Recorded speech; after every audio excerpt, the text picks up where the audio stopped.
வணக்கம். இன்னைக்கு நாம் தமிழர் கட்சியோட மக்களின் மாநாடு திருச்சியில நடக்குது. எனக்கு சீமான சுத்தமா பிடிக்காது.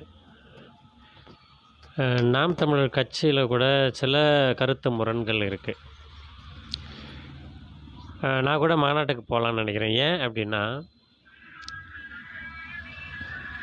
நம்மோட இயற்கை வேளாண்மை நம்மளோட இயற்கை வேளாண்மைய சுற்றுச்சூழல் சார்ந்த விஷயங்கள, தற்சார்பு வாழ்வியல, நம்ம ஐயா நம்மாழ்வார, மலைகள பாதுகாக்க வேண்டியதான அவசியத்த, நதிநீர் பிரச்சனைகள, காவேரி பிரச்சனைகள, ஆற்று மணல கொள்ளையடிக்கக்கூடாதுன்னு சொல்ற அந்த விஷயத்துல, இப்படி நம்ம கடல் வளங்கள பாதுகாக்கிறதுல, இப்படி பார்த்தோம்னா இத எந்த அரசியல் கட்சியுமே பேசுறதில்ல. பெரிய அரசியல் கட்சிகள், கழக ஆட்சிகள் எதுவுமே பேசுறதில்ல. ஆனா அத பேசுற ஒரே கட்சி ஆட்சியிலயும், அதிகாரத்திலயும் இல்ல. அது நாம் தமிழர் கட்சியா இருக்கு. அதில சீமான் அதான் நான் சொன்னேன்ல, சீமான எனக்கு பிடிக்கலனாலும், அந்த கொள்கைகளும், அந்த இந்த மாதிரி சூழலியல் சார்ந்த விஷயங்களும், மரங்களுக்காக மாநாடு, மாடுகளுக்காக மாநாடு. ஏன்னா நம்ம மாடு வளர்க்குறோம், வேளாண்மை செய்றோம், இயற்கை வேளாண்மை செய்றோம், ஆடு வளர்க்குறோம், நமக்கு மழை தேவைப்படுது.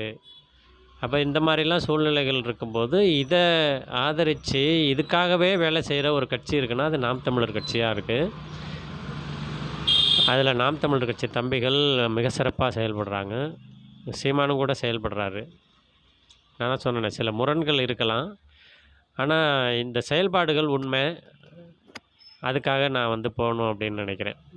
இன்னொரு விஷயம், அங்க தான் பேசப் போறாங்க. அத பேசுனா இணையத்தில கூட நம்ம பார்த்துக்கலாம், தெரிஞ்சுக்கலாம். அப்புறம் எதுக்கு நம்ம போயிட்டு அப்படின்னு நெனைக்கிறோம். நம்ம ஏன் நேரா போணும் அப்படின்னா, இந்த மாதிரி நமக்கு தேவையான மக்களுக்கு ஆதரவான விஷயங்கள ஆதரிக்கிற அல்லது அதுக்காக செயல்படுற, அதுக்காக வேலை செய்ற, அதுக்காக போராடுற ஒரு இயக்கத்த நம்ம எவ்வளோ பேர் ஆதரிக்கிறோங்கிறத நம்ம காட்டணும். அப்படிங்கிறதுக்காக ஒரே காரணத்துக்காகவே எனக்கு எவ்வளோ வேலை நெறைய இருக்கு. அறுப்பறுத்து போட்டு பாதியில கிடக்கு. போரடிக்க வேண்டிய வேலை இருக்கு. மாடு மேய்க்கிற வேலை இருக்கு. எல்லாத்தையும் மீறி தூக்கி போட்டுட்டு, இந்த மாநாட்டுக்கு நான் போயிட்டு வந்துரணும். நம்மளுடைய ஆதரவையும் இந்த நாம் தமிழர் கட்சிக்கு தெரிவிக்கணுங்கிறதுக்காக நான் கிளம்பிட்டேன். இந்த மாநாட்டுக்காக போயிட்டுருக்கேன். அந்த மாதிரி நீங்களும் இயற்கைய, இந்த சுற்றுச்சூழல, தமிழ்நாடு மண்ண, மக்கள, மழையையும் நீங்க மரங்கள இதெல்லாம் நீங்க ஆதரிக்கிறீங்கன்னா, உங்களோட ஆதரவ நாம் தமிழர் கட்சிக்கு நீங்க தெரிவிக்கிறது சிறப்பா இருக்கும்னு நெனைக்கிறேன். வணக்கம் உறவுகளே! வாழ்த்துக்கள்.